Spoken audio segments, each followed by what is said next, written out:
Saya kecewa. Dan saya yakin kekecewaan ini saat ini sedang bergelora di masyarakat. Saya yakin kekecewaan yang saya rasakan ini menjadi kekecewaan mayoritas rakyat Indonesia hari ini. Lihatlah ke bawah, ada banyak rakyatmu yang saat ini terkurung, yang saat ini terpenjara, yang menjadi korban ketidakjelasan proses penegakan hukum.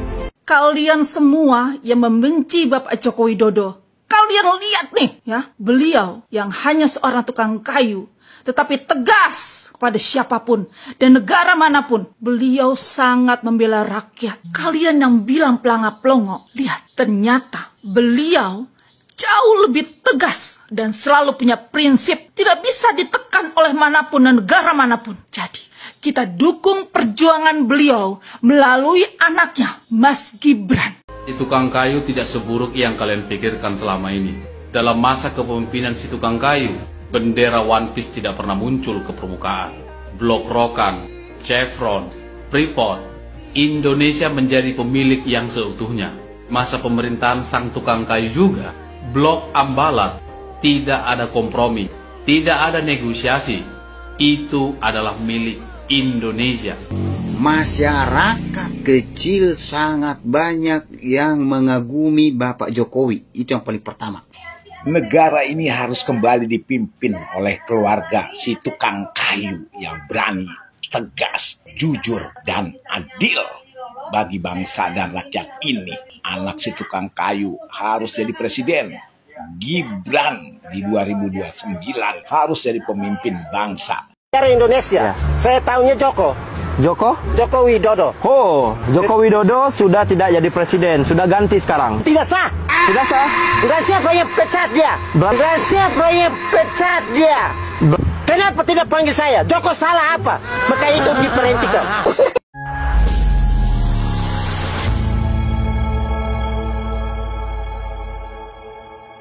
Assalamualaikum warahmatullahi wabarakatuh, saudara-saudaraku sebangsa dan setanah air. Dimanapun kalian berada, semoga kalian selalu dalam kondisi sehat walafiat. Berjumpa lagi dengan saya di Gaspol Update. Kami bukanlah buzzer pihak manapun, kami hanya menyajikan keputusan ada di tangan Anda. Teman-teman, ini ada video yang menurut saya cukup menarik, yakni tentang Termul ya, alias Ternak Mulyono yang ngamuk-ngamuk begitu ya. Dan menurut saya ini adalah sesuatu hal yang wajar, bukan hanya 1-2 orang saja ya kan yang ngamuk kan seperti itu ya. Bahkan bisa dikatakan ini orang sudah ngamuk sekali gitu ya. Dan Termul yang satu ini berasal dari Indonesia Timur. Siapa lagi kalau bukan Bung Christian Oni ya, yang kalau berbicara itu tanpa tedeng aling-aling, yang sangat keras, menohok dan luar biasa ya. Tentu saya atau kami sebagai sesama Termul ya, saya atau kami ya bisa memahami gitu, atau bahkan bisa dikatakan sangat memahami betapa sakit dan kecewanya ya Bung Christian Oni ketika melihat atau mendengar orang yang selama ini dipilih dan didukung mati-matian ternyata adalah seorang pengkhianat ya kan. Bukan hanya Bung Christian Oni yang kecewa, saya pun kecewa ya kan. Iyalah ya. Dan bukan hanya mengkhianati Jokowi saja gitu loh, tapi juga sudah bisa dikatakan dalam tanda kutip itu mengkhianati rakyat ya, mengkhianati bangsa dan negara ya, mengkhianati para ya 58% yang telah memilihnya. Ya bagaimana tidak gitu ya. 2 orang yang sudah jelas-jelas divonis bersalah oleh majelis hakim ya kan. Kasus korupsi pula ya kan, malah dibebaskan dengan amnesti dan abolisi. Ini pembebasan tanpa syarat.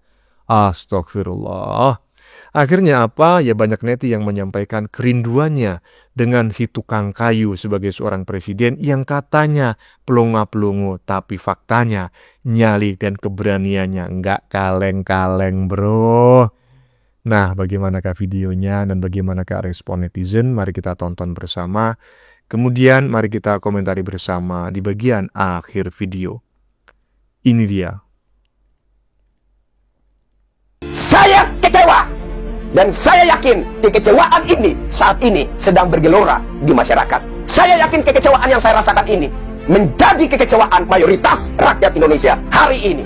Lihatlah ke bawah, ada banyak rakyatmu yang saat ini terkurung, yang saat ini terpenjara, yang menjadi korban ketidakjelasan proses penegakan hukum. Iyalah, saya juga kecewa Bung Christian Oni ya. Kekecewaan Anda itu telah mewakili kekecewaan saya dan juga sebagian besar masyarakat Indonesia, terutama ternak Mulyono gitu ya. Walaupun sebetulnya para pendukung paslon 02 pada saat itu bukan hanya ternak Mulyono, ya kan? Tetapi intinya sekali lagi saya sependapat. Saya setuju dengan apa yang disampaikan oleh Bung Christian Oni, ya kan? Dan apa yang Anda sampaikan dengan berapi-api barusan telah mewakili isi hati kami sebagian besar rakyat Indonesia. Lanjut. Sekarang kalian lihat kan, kalian semua yang membenci Bapak Joko Widodo, kalian lihat nih, ya, beliau yang hanya seorang tukang kayu, tetapi tegas kepada siapapun dan negara manapun. Beliau sangat membela rakyat. Ya, kalian lihat nih, yang selalu menghina Bapak Joko Widodo. Kalian lihat, ternyata beliau yang selalu ada membela rakyat, kepentingan rakyat, membuat nama Indonesia dihargai, disegani oleh seluruh negara di dunia. Paham kalian? Kenapa dari dulu saya selalu membela beliau? Selalu mensuarakan beliau yang sangat luar biasa.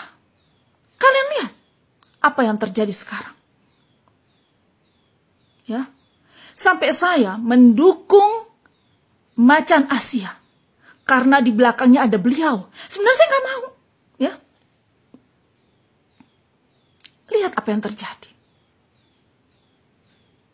Lihat apa yang terjadi. Satu persatu yang dipertahankan, yang diperbaiki oleh beliau, dihancurkan. Hati rakyat Indonesia dikecewakan.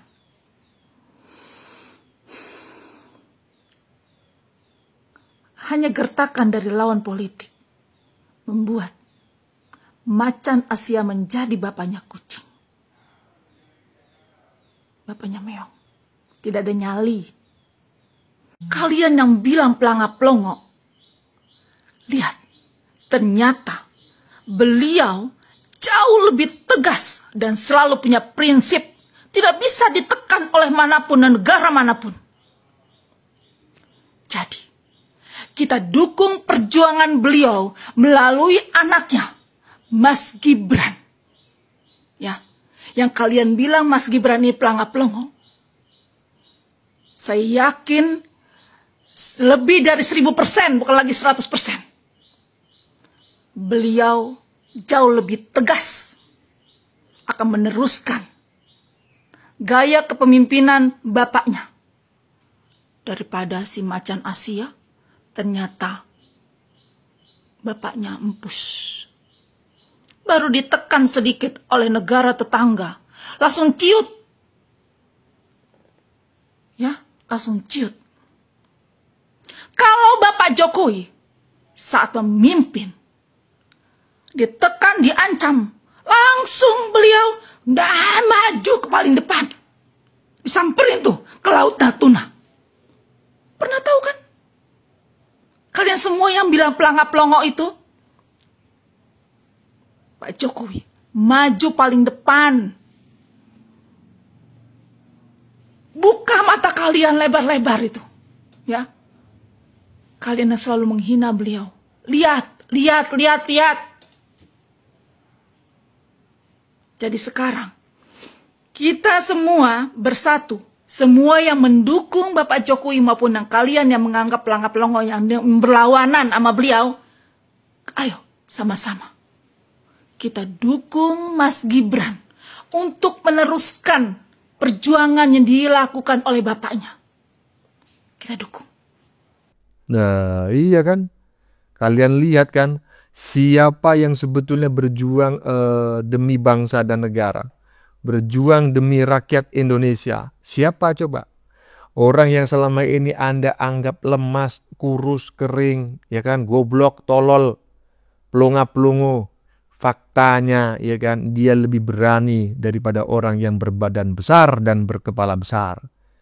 Dia hanya seorang tukang kayu tapi lebih berani daripada seorang mantan jenderal, ya kan? Dan keberaniannya bukan hanya berani melawan rival ya, politik atau oposisi di dalam negeri, ya kan? Yang hanya segelintir saja, ya toh? Tapi keberaniannya itu juga ditunjukkan dengan melawan ya, melawan presiden-presiden atau hegemoni luar negeri gitu loh. Nah, sementara yang satu ini ya kan, aduh, udah baru diancam sebagai oposisi, mungkin kebijakannya akan selalu disorot. Dua koruptor dibebasin. Macam mana gini nih bro, lanjut. Negara ini harus kembali dipimpin oleh keluarga si tukang kayu yang berani, tegas, jujur, dan adil bagi bangsa dan rakyat ini. Anak si tukang kayu harus jadi presiden. Gibran di 2029 harus jadi pemimpin bangsa, biar tidak dikuasai kembali oleh para koruptor. Para koruptor sudah berkolaborasi ya dengan orang-orang culas licik ya, yang pura-pura memberantas korupsi padahal dia membela para koruptor. Bajingan. Nah, saya sependapat ya. Negara ini harus ya kan, harus, nggak bisa enggak gitu ya, nggak bisa enggak gitu, harus dipimpin lagi oleh keluarga tukang kayu ya, baik itu anaknya atau mungkin tukang kayu kembali lagi menjadi presiden, atau mungkin tukang kayu yang lain, karena saya kok sepertinya itu agak jatuh cintrong dengan tukang kayu gitu ya, karena Yesus pun juga seorang tukang kayu kan, seperti itu ya toh, iyalah.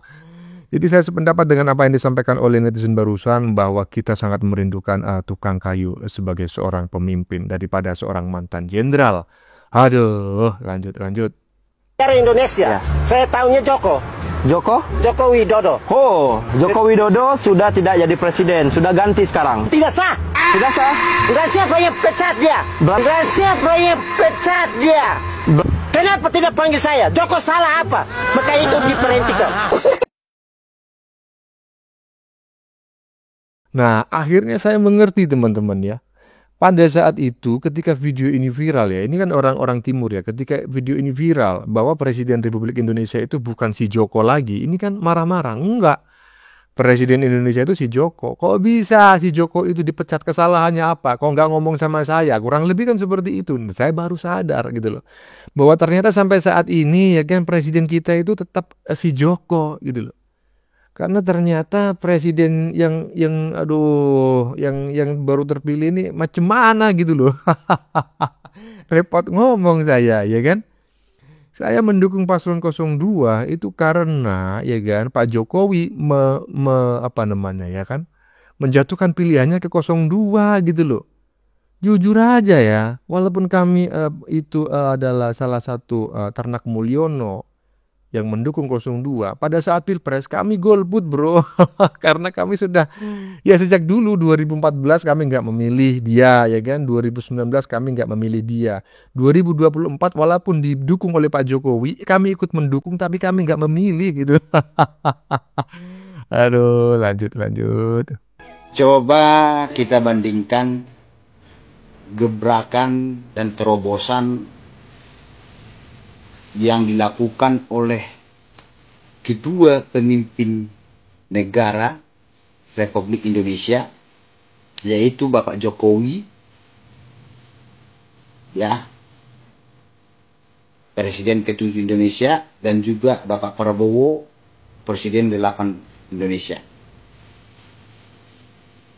Apa kelebihan Bapak Jokowi? Kita tahu pas periode pertama itu semua masyarakat sangat mengapresiasi, mengacungkan jempol kepada Bapak Jokowi.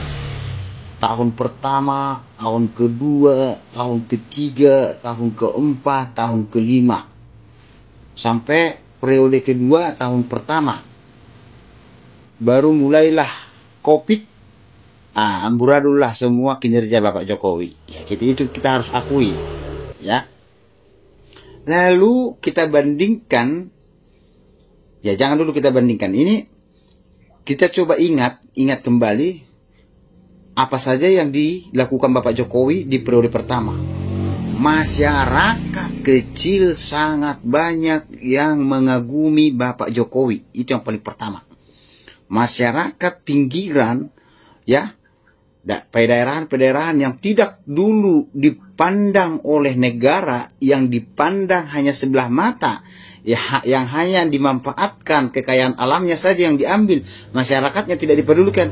Bapak Jokowi memperhatikan semua secara merata, yaitu penduduk masyarakat yang terpinggir, yang terpencil, yang sangat tidak diperhitungkan dulunya. Itu gebrakan dan perubahan yang sangat luar biasa, ya, yang dilakukan oleh Bapak Jokowi. Lalu masih banyak kayak infrastruktur itu juga banyak, langsung terlihat nyata, ya. Baru bantuan sosial segala macam masih banyak yang mungkin kita. Baru ada lagi pembubaran ormas radikal dan rasis, ya. Itu sangat berdampak baik buat bangsa dan negara dan buat kaum minoritas saat itu, ya, kaum minoritas. Dan bahkan itu benar-benar terbukti hasil daripada pembubaran ormas radikal dan rasis itu, sehingga masyarakat tertib, nyaman melakukan apapun walaupun dianggap kaum minoritas, bebas dalam melakukan apa yang harus dilakukan, setiap hak beragama setiap orang. Lalu kita lihatlah, kita bandingkan coba nih Bapak Jokowi dengan Bapak Prabowo. Bapak Prabowo di periode pertama apa gebrakan yang sudah dilakukan, saudara-saudara? Apa gebrakan dan terobosan yang sudah dilakukan dan yang sangat berdampak ke masyarakat, yang sudah dinikmati masyarakat apa? Ya, Bapak Jokowi kita ingat kembali periode pertama, tahun pertama, tahun kedua, tahun ketiga, semua masyarakat sangat kagum. Sangat kagum. Bapak Prabowo di periode pertama ini, di tahun pertama ini, apa yang sudah dirasakan masyarakat? Kebijakan atau terobosan atau peraturan yang benar-benar, tindakan yang benar-benar yang menguntungkan masyarakat kecil apa coba? Apa yang sudah dilakukan Pak Prabowo ini? Kita mau jujur nggak? Ya, jadi tidak ada presiden yang lebih baik di Indonesia ini selain daripada Bapak Joko Widodo. Tidak ada. Kalau saya berkesimpulan, hanya Bapak Joko Widodo presiden yang lebih baik, yang lebih mulia, yang lebih jujur, yang lebih transparan, yang lebih tegas, yang lebih berani, yang berintegritas, ya. Dia mampu mengayomi masyarakat kecil dan mampu menghadapi negara-negara lain yang dulunya sok jagoan. Ya, yang dulunya sok jagoan, yang dulunya suka mengintimidasi negara kita, yang dulunya suka mendiskriminasi negara kita, mengancam, meneror. Tetapi di zaman Bapak Jokowi, banyak harta-harta, aset-aset negara ditarik oleh Bapak Jokowi kembali kepada negara yang dulunya dikuasai oleh bangsa lain, seperti contohnya Freeport, belum yang lain-lain. Jadi kita lihat Bapak Prabowo ini apa yang bisa membuat kita mengacungkan jempol buat Bapak Prabowo apa? Koruptor ditangkap, duitnya kemana coba? Ada nggak duitnya dinikmati masyarakat kecil? Ada nggak? Ya, ada nggak? Masyarakat harus bisa menilai, harus bisa mengakui kelebihan seseorang. Hanya Bapak Jokowi yang is the best di masa kepemimpinannya di antara pemimpin-pemimpin yang ada di negara kita ini, presiden-presiden yang ada di negara kita ini, hanya Bapak Jokowi yang saya acungkan jempol 2. Terima kasih Bapak Jokowi, semoga sehat selalu walaupun engkau selalu diteror, walaupun engkau selalu dicaci maki, diolok-olok, dihina, tetapi derajat keluarga Bapak Jokowi selalu dinaikkan oleh Sang Maha Kuasa, oleh Tuhan yang Maha Kuasa. Hebat Bapak Jokowi, enggak omon-omon, kerja nyata, bukan berkata-kata, tetapi kerja nyata Bapak Jokowi. Bangga dengan Bapak Jokowi. Terima kasih. Pernah merasakan presiden yang baik, yang jujur, yang lembut, tegas, pemberani, dan bermasyarakat. Itulah Bapak Jokowi. Ya, jangan dibanding-bandingkan lah. Itu kan sama saja membandingkan langit dan bumi. Dan sudah terbukti gitu kan. Walaupun kita juga bisa mengatakan, seandainya kita tidak memilih paslon 02, paslon manakah yang dipilih? Juga nggak ada. Paslon 01 dan 03 juga macam kayak gitu. Dan saya pun yakin Pak Jokowi pada saat itu tidak memiliki pilihan. Dari 3 kandidat ini, paslon 02 lah yang paling layak didukung. 01 sama sekali, 03 apalagi. Akhirnya Pak Jokowi memilih 02 dan kami ikut memilih 02, kan seperti itu. Walaupun sebetulnya secara fakta dibanding presiden ke-7, ya jauh lah bro. Lanjut. Si tukang kayu tidak seburuk yang kalian pikirkan selama ini. Dalam masa kepemimpinan si tukang kayu, bendera One Piece tidak pernah muncul ke permukaan. Blok Rokan, Chevron, Freeport, Indonesia menjadi pemilik yang seutuhnya. Masa pemerintahan sang tukang kayu juga, Blok Ambalat, tidak ada kompromi, tidak ada negosiasi. Itu adalah milik Indonesia. Simpel kita mengatakannya, tapi cuma beliau yang bisa melakukannya. Si tukang kayu yang tidak takut apabila diadu. Si tukang kayu yang selama ini kalian hina, ternyata belum ada tandingannya. Baik dari sisi prestasi, pembangunan, berpihakan, cinta yang besar diberikan oleh masyarakatnya, daya tarik politiknya, personal brandingnya, sampai hari ini belum ada yang mampu mengalahkannya. Ini adalah sebuah kenyataan yang sulit diterima kepada para pembenci dan hanya menyimpan rasa sakit hati. Salam, akal waras. Nah, betul sekali, ya kan? Sepelongo-pelongonya tukang kayu, ya kan? Di masa pemerintahan tukang kayu tidak pernah bendera One Piece berkibar, ya. Iyalah, di masa pemerintahan tukang kayu tidak ada seorang koruptor yang sudah divonis penjara, bahkan bukan hanya 1, 2, dibebaskan dengan alasan amnesti dan abolisi. Nggak ada. Di masa tukang kayu menjadi presiden tidak ada pulau di perbatasan Republik Indonesia, perbatasan terluar Republik Indonesia yang dikerjasamakan dengan negara tetangga. Nggak ada. Di masa pemerintahan tukang kayu tidak pernah ada ceritanya bangsa dan negara Indonesia menyerahkan data rakyat Indonesia ke Amerika Serikat. Nggak ada bro. Bagaimana menurut kalian? Keputusan ada di tangan Anda. Silakan tulis di kolom komentar baik Anda yang setuju maupun yang tidak setuju dengan isi konten ini. Sebelumnya saya memohon maaf jika dalam penyajian konten ini ada kata-kata yang menyinggung, kurang tepat penggunaannya, atau ada data yang dianggap keliru atau salah. Saya memohon maaf yang sebesar-besarnya. Kita jumpa lagi di lain video. Salam NKRI.